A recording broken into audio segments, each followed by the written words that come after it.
الانبیاء تاجدار دو عالم حضور سرور کائنات فخر موجودات صلی اللہ تعالیٰ علیہ وسلم ارشاد فرماتے ہیں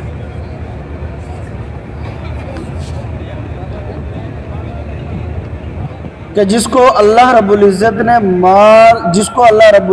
مال دے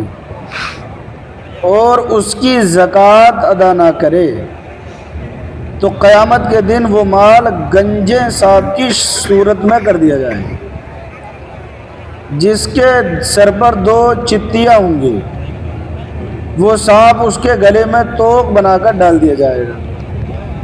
پھر اس کی بانچھیں پکڑے گا اور کہے گا میں تیرا مال ہوں، میں تیرا خزانہ ہوں۔ اتنا حضور نے بیان فرمایا۔ اس کے بعد حضور نے ایک آیت کریمہ کی تلاوت کی۔ آیت کیا تھی؟ وَلَا يَحْسَبَنَّ الَّذِينَ يَبْخَلُونَ۔ قرآن عظیم کی اس آیت کریمہ اور یہ حدیث پاک کہ جس میں اللہ کے نبی صلی اللہ علیہ وسلم نے ارشاد فرمایا کہ جس کو اللہ رب العزت مال دے اور وہ اس کی زکوٰۃ ادا نہ کرے، ایک تو ہوتا ہے نارمل سانپ کہ جس کے اندر زہر کم ہوتا ہے، ایک وہ سانپ ہوتا ہے کہ جس کو 100 سال ہو جاتے ہیں تو وہ اور زیادہ زہریلا ہوتا ہے، اور ایک سانپ وہ ہوتا ہے کہ جس کی عمر بہت زیادہ ہو جاتی ہے، جس کا زہر بھی بڑھ جاتا ہے اور اس کی صورت بھی بھیانک ہوتی ہے کہ جس کے سر پر یا اس کے پھن کے اوپر جو ہے بال جماتے ہیں۔ اللہ کے نبی نے ارشاد فرمایا بال جمنے کے بعد وہ اس کے اوپر سے جھڑ جائیں۔ گنجا سانپ یعنی سانپوں کی بھی قسمیں ہوتی ہیں، جو گنجا سانپ ہے وہ سب سے زیادہ خطرناک، سب سے زیادہ زہریلا ہوتا ہے۔ اور پھر دنیا کے سانپ ہیں، انسان اس سے ڈرے، اس کے ڈسنے سے ڈرتا ہے کہ کہیں ڈس نہ لے، ہر وقت اس کا دل میں خطرہ پیدا ہو اگر اس کے سامنا کر دیا جائے۔ آپ اندازہ لگاؤ دنیا کے سانپ اور اس کا زہر تو الگ چیز ہے، جہنم کا سانپ اور اس کا زہر کتنا خطرناک ہوگا اس سے اندازہ لگائے۔ وہ مال جو اللہ نے دنیا کے اندر کسی بندے کو دیا، اس نے خرچ نہیں کیا اللہ کی راہ میں، زکوٰۃ نہیں دی اس کی، کل قیامت کے دن وہی مال گنجے سانپ کی شکل میں اس کے سامنے آئے گا،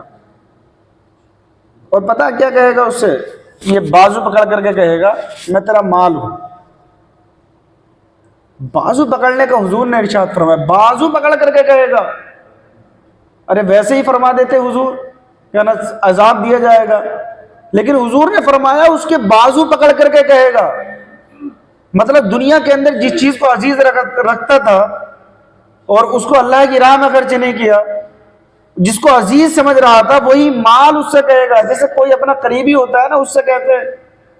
کیا نا یار ایسے کیسے کام کر رہا ہے تو، وہ مال کہے گا کہ میں تیرا مال ہوں، میں تیرا خزانہ ہوں۔ یہ کیوں کہے گا؟ وہ اس سے کہے گا کہ کل تو نے اللہ کی راہ میں مجھے خرچ نہیں کیا، آج میں تیرے سامنے ہوں، مجھے بتا کہاں استعمال کرے گا؟ یہاں تک کہ حشر کے میدان میں وہ انسان دوڑتا رہے گا اور وہ سانپ جو ہے وہ ایک وقت میں اس کو ڈس لے گا۔ ڈسنے کا مطلب یہ نہیں ہوتا ہے کہ دنیا کا سانپ جو کسی نے ڈس مارا فن مار کے چلا گیا، یہ جہنم کا عذاب ہے، پورے کو نگلے گا اور اس طرح اس کو عذاب ہوتا رہے۔ آپ اندازہ لگاؤ صرف 2.5% نہ نکالنے کا عذاب اتنا سخت ہے کہ اللہ کے نبی صلی اللہ علیہ وسلم نے کس طرح سے اپنی امت کو سمجھایا، کس طرح سے بیان فرمایا میرے نبی نے کہ تاکہ امت سوچے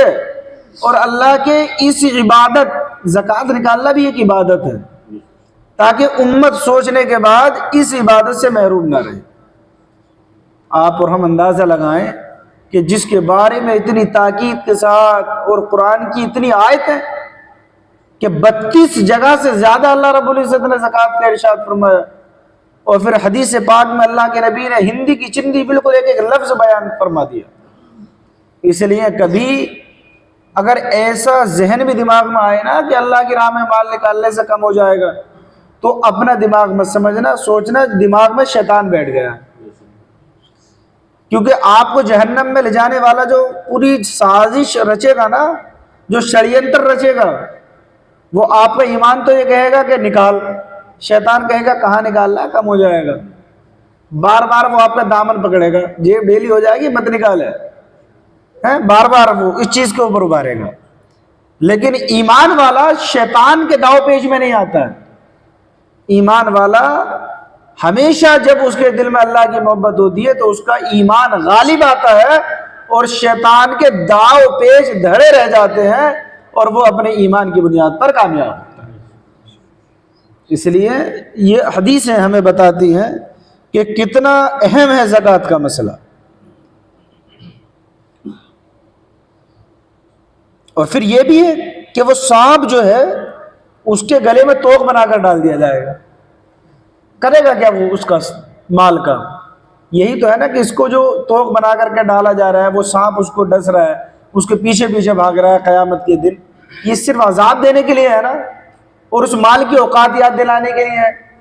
کہ دنیا کے اندر تو اس سے تو سب کچھ خرید سکتا تھا، لیکن آج اس کے ذریعے سے تیرے کام کوئی چیز آنے والی نہیں۔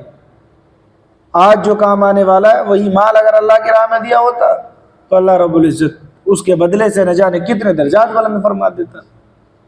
اس لیے اللہ کی راہ میں کبھی مال نکالنے سے کنجوسی نہیں کرنا چاہیے، یہ تو ایسا بینیفٹ ہے اور ایسا فائدے کا سودا ہے نا کہ انسان دنیا کے اندر فائدے تلاش کرتا ہے، 4 پیسے لگ جائیں، 4 پیسے لگا کر 8 پیسے بن جائیں، ہوتا ہے نہیں، انسان کی سوچ ہوتی ہے ہر کسی کی، فائدہ ہو۔ لیکن یہ ایسا فائدہ ہے کہ اگر اللہ کی راہ میں ایک خرچ کیا جاتا ہے نا تو اللہ رب العزت دنیا میں بھی اس مال میں برکت دے دیتا ہے، اور ایک کی بنیاد پر اللہ رب العزت 70 گنا زیادہ ثواب اس کا عطا فرماتا ہے۔ رمضان کا مہینہ چل رہا ہے، اس لیے جو بھی اللہ نے اگر زکوٰۃ کا مستحق بنایا ہے نا تو اس کو اللہ کی راہ میں نکالو، بالکل کنجوسی نہ کرو۔ دوسری حدیث پاک سنیں، حضرت ابو ہریرہ رضی اللہ تعالی عنہ سے مروی ہے، فرماتے ہیں کہ جس مال کی زکوٰۃ نہیں دی گئی قیامت کے دن وہ گنجا صاف ہوگا، مالک کو دوڑائے گا، وہ بھاگے گا یہاں تک کہ اپنی انگلیاں اس کے منہ میں ڈال دے گا، اپنی انگلیاں اس کے منہ میں ڈال دے گا۔ انسان سوچے کیا برداشت کر لے گا ایسا عذاب، روح کانپ جائے گی، حالت خراب ہو جائے گی۔ اور یہ حدیث پاک ہے، حدیث کبھی جھوٹی نہیں ہے۔ آپ سمجھو کیا نا ادھر کو سنو ادھر کو نکال دو، ابھی تو نکال دو گے لیکن مرنا تو بہرحال ہے، جانا تو ہے دنیا سے۔ تو آپ اندازہ لگاؤ کہ یہ عذاب نہ تو نبی کا فرمان جھوٹا ہے، تو اگر ہم نے یہ غلط کیا نا تو اس کا عذاب ہمیں برداشت کرنا پڑے گا۔ تیسری حدیث پاک سنیں، اللہ کے نبی صلی اللہ علیہ وسلم فرماتے ہیں جو شخص سونے چاندی کا مالک ہو اور اس کا حق ادا نہ کرے تو جب قیامت کا دن ہوگا اس کے لیے آگ کے پتر بنائے جائیں گے اور ان پر جہنم کی آگ بھڑکائی جائے گی اور ان سے اس کی کروٹ اور پیشانی اور پیٹھ داغی جائے گی، جب ٹھنڈے ہونے پر آئیں گے پھر ویسے ہی کر دیے جائیں گے۔ یہ معاملہ اس دن کا ہے جس کی مقدار 50,000 سال ہے، یہاں تک کہ بندوں کے درمیان فیصلہ ہو جائے، اب وہ اپنی راہ دیکھے گا، خواہ جنت کی طرف جائے یا جہنم کی طرف۔ یہ حدیث پاک کا آدھا ٹکڑا ہے۔ سونا چاندی کسی کے پاس تھا، اس نے جمع کیا، اس کا حق ادا نہیں کیا۔ سونا چاندی کا بھی کیا حق ہوتا ہے؟ باپ کا باپ پر حق ہوتا ہے، بھائی کا بھائی پر حق ہوتا ہے، شوہر کا بیوی پر حق ہوتا ہے، بیوی کا شوہر پر حق ہوتا ہے، بھائی کا بہن پر حق ہوتا ہے، بہن کا بھائی پر حق ہوتا ہے۔ سونے چاندی کا بھی حق ہے۔ جو 10 تولے سونا شادیوں میں بنا کے دے دیا، بنوا تو لیا، لیکن اب بعد میں جب زکوٰۃ کی باری آئی نا اور حساب لگوایا اتنا بیٹھ رہا ہے، پھر ادھر ادھر کی بغلیں جھانکتے ہیں کہ نا یہ اتنا کیسے بیٹھ رہا ہے؟ ہوتا ہے نا، 20 تولے بنوا کے رکھ لیا، جب زکوٰۃ دینے کی باری آئی تو پھر مولوی صاحب سے کہہ رہے ہیں کہ نا مولوی صاحب مال تو بہت ہے لیکن بچت کھاتا کچھ نہیں ہے جو نکال کے دوں۔ تو پھر بتائیں گے مفتی صاحب کہ بھئی یہ بچت کھاتا نہ ہے تو 20 تولے میں سے 1 تولہ بیچ ہے، پھر یہی کہتے ہیں نا کہ مال تو ہے، سونا چاندی تو ہے، لیکن جیب میں کچھ نہیں ہے، گولٹ بالکل خالی پڑا ہے، کھانے کمانا ہو رہا ہے بس، پھر طرح طرح کے بہانے بناتے ہیں۔ تو وہ 20 تولے جو بنوا کے رکھ لیا شادی میں دنیا کو دکھانے کے لیے کہ نا فلاں نے اتنا سونا اتنا زیور دیا، اس کا حق بھی ہے کہ جب سال گزر جائے تو اب یہ مت سوچ کہ 20 میں سے 19 رہ جائے گا، اس کو جس طرح سے پہننا ہے نا اس طرح سے اس کو اللہ کی راہ میں بھی دینا ہے۔ وہ 2.5% نکال کر کے اب یہ نہیں کرنا ہے کہ مجھے بچ رہا ہے نہیں بچ رہا ہے، کہ سیلری آتی ہے اور وہ گھر کے اخراجات میں پوری ہو جاتی ہے، کہاں سے دوں زکات۔ اب تو وہ جو سونا زیور بنا لیا اس کا حق یہ ہے کہ اس کو 2.5% اب ہر حال میں نکالنا ہے، اب بہانہ نہیں چلنا ہے۔ ورنہ تو آپ سنو، حدیث میں اللہ کے نبی نے فرمایا کہ اس کو آگ کے اندر تپایا جائے گا، تپائے جانے کے بعد اس کی پیٹھ داغی جائے گی، اور وہ ٹھنڈا ہونے پر آئے گا پھر اس کے ساتھ ویسے کیا جائے گا، کیا نہیں ٹھنڈا کر کر کے مارو اس کو،